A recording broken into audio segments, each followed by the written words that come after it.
Hello everyone, welcome back to our channel. आज मैं आपके लिए लाई हूँ इंडियन कॉन्स्टिट्यूशन के कुछ साइलेंट फीचर्स। तो नीचे ये साइलेंट फीचर्स दिए गए हैं। अगर आप हमारे चैनल पर नए हैं तो प्लीज़ चैनल को सब्सक्राइब और वीडियो को लाइक ज़रूर करें। सबसे पहला है कि ये वर्ल्ड का सबसे लेंथीएस्ट रिटन कॉन्स्टिट्यूशन है। ठीक है, अब कुछ देश हैं वहाँ का कॉन्स्टिट्यूशन रिटन नहीं होता और कुछ देशों का रिटन होता है, लेकिन जो हमारा इंडिया का कॉन्स्टिट्यूशन है वो सबसे लंबा है और रिटन में लिखा हुआ है। ठीक है, ओरिजिनली जब ये बना था तब इसके 395 आर्टिकल्स थे, 8 शेड्यूल थे और 22 पार्ट्स थे, लेकिन अब ये बढ़ गए हैं। जैसे कि 12 शेड्यूल हो चुके हैं और 25 पार्ट्स हैं और आर्टिकल 495 के तकरीबन पहुंच चुके हैं। ठीक है, इसमें ब्लेंड ऑफ रिजिडिटी और फ्लेक्सिबिलिटी है, यानी कि ये फ्लेक्सिबल भी है कुछ जगह पे और कुछ जगह पे रिजिड भी है।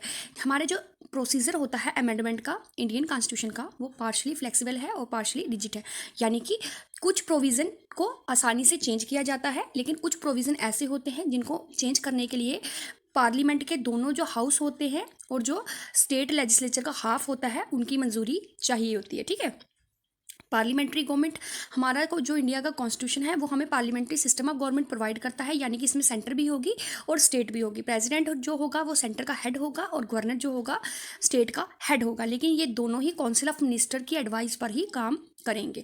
इंडिपेंडेंट जुडिशरी, यानी कि हमारा जो लॉ होगा, हमारे जो सुप्रीम कोर्ट और हाई कोर्ट होंगे वो इंडिपेंडेंटली वर्क करेंगे। यहाँ पे सिंगल इंटीग्रेटेड और इंडिपेंडेंट जुडिशरी है इंडिया में, यानी कि भारत में एक ही सुप्रीम कोर्ट है। ठीक है, जो सुप्रीम कोर्ट है वो हाईएस्ट कोर्ट है भारत का, और बहुत सुप्रीम कोर्ट और हाई कोर्ट जो होते हैं इनके पास बहुत ही पावर होती है कि ये कॉन्स्टिट्यूशन को क्या करे, इंटरप्रेट करे, और कॉन्स्टिट्यूशन में जो वेरियस प्रोविज़न दिए गए हैं उनके अंडर ही ये वर्क करते हैं। Federal system with unitary feature, यानी कि हमारा जो कॉन्स्टिट्यूशन है उसमें फेडरल फीचर्स हैं गवर्नमेंट के, जैसे कि डिवीजन ऑफ पावर है, रिटन कॉन्स्टिट्यूशन है, इंडिपेंडेंट जुडिशरी है, बाई कैमरलिज्म है, बट लार्ज नंबर ऑफ जो यूनिटरी फीचर्स हैं उसमें क्या है, जैसे एक ही सिंगल सेंटर है, सिंगल सिटीजनशिप है, फ्लेक्सिबिलिटी है कॉन्स्टिट्यूशन की, इंटीग्रेटेड जुडिशरी है और एमरजेंसी प्रोविज़न भी इसमें प्रेजेंट है। ठीक है, सेकुलर स्टेट, हमारा जो इंडिया है, भारत का जो कॉन्स्टिट्यूशन है वो एक सेकुलर स्टेट है, यानी कि जितने भी देश में जितने भी रिलीजन के लोग रहते हैं सबको सेम राइट है और स्टेट उनको सपोर्ट करती है। हमारे भारत का अपना कोई भी रीजन नहीं है, यानी कि जैसे पाकिस्तान एक इस्लामिक कंट्री है, वैसे भारत का अपना कोई भी रिलीजन नहीं है। इसमें जितने भी रिलीजन हैं वो बड़े ही अच्छे से रिसाइड करते हैं और अपने कल्चर को और अपने रिलीजन को प्रोपोगेट भी करते हैं और स्प्रेड भी करते हैं। ठीक है, यूनिवर्सल एडल्ट फ्रेंचाइज, यानी कि यहाँ पे वोट देने का अधिकार है।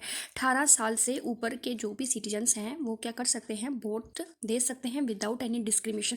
कास्ट, सेक्स और रिलीजन के बेस पर उनके साथ कोई भी भेदभाव नहीं किया जा सकता, उनको वोट देने का अधिकार है। और जो वोटिंग एज है वो 18 साल, पहले कितनी थी, 21 ईयर थी, लेकिन 1989 में 61 कॉन्स्टिट्यूशन अमेंडमेंट हुआ था, वहाँ पे एज घटाकर 21 से 18 साल कर दी गई थी। ठीक है, एमरजेंसी प्रोविज़न है इंडिया का जो कॉन्स्टिट्यूशन है उसमें स्पेशल प्रोविज़न है कि अगर कोई एक्स्ट्रा ऑर्डिनरी सिचुएशन या एमरजेंसी पड़ जाती है तो उसके साथ कैसे मीट किया जाए।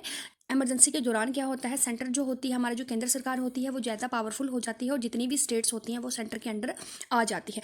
एमरजेंसी के दौरान हमारा जो फेडरल सिस्टम है वो यूनिटरी हो जाता है विदाउट कॉन्स्टिट्यूशन में कोई अमेंडमेंट किए बिना। ये हमारे कॉन्स्टिट्यूशन में लिखा हुआ है कि जब भी कभी एमरजेंसी की सिचुएशन आएगी तो हमारा भारत में कौन सा सिस्टम लागू हो जाएगा, फेडरल सिस्टम जो होगा वो यूनिटरी बन जाएगा। इसके लिए कॉन्स्टिट्यूशन में कोई भी अमेंडमेंट करने की जरूरत नहीं पड़ेगी।